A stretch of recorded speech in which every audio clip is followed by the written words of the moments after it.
Итак, более опытная семейная пара. Правильно? Начинающая семейная пара. И вообще, в принципе, не пара. Сейчас мы узнаем, зависит ли наше взаимопонимание от опыта семейной жизни. Должны будете объяснить вашему партнеру то, что здесь написано.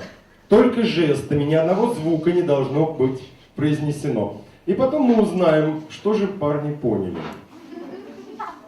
Итак, сначала аплодисменты, естественно. Сейчас, как только я скажу, вы начнете объяснять. Никаких подсказок. Ничего не пытайтесь понять это безобразие. Никаких звуков, абсолютно. Вот так немножко подальше. А то мы вопросы задаем дополнительно.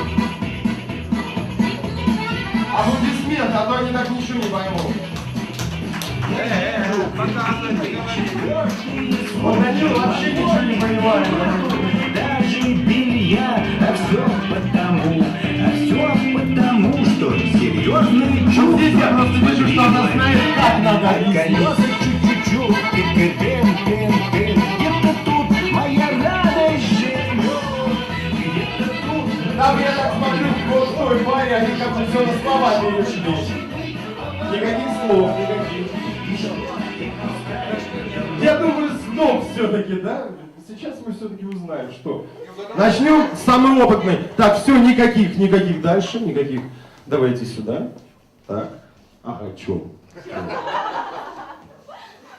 Так мы и сказали, чё. Так, хоть что-нибудь понял? Ну, парочку. Во!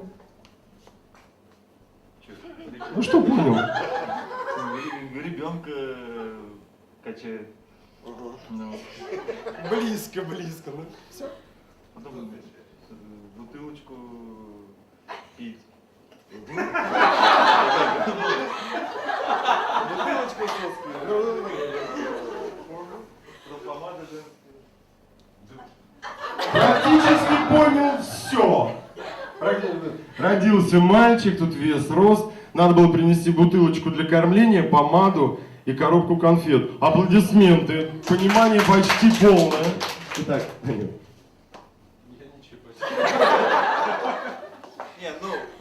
Ну хотя бы примерно. Ну, чуть-чуть.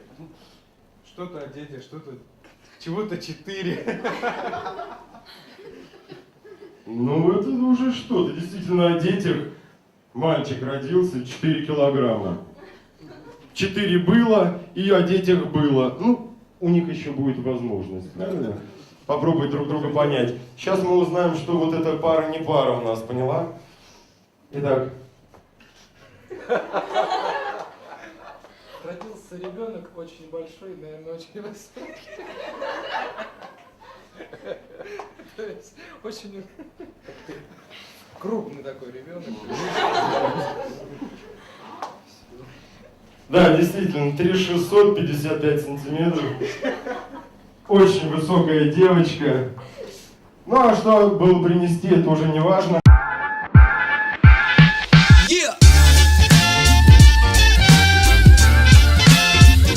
Если видео понравилось, ставьте лайки, пишите комментарии и подписывайтесь на канал.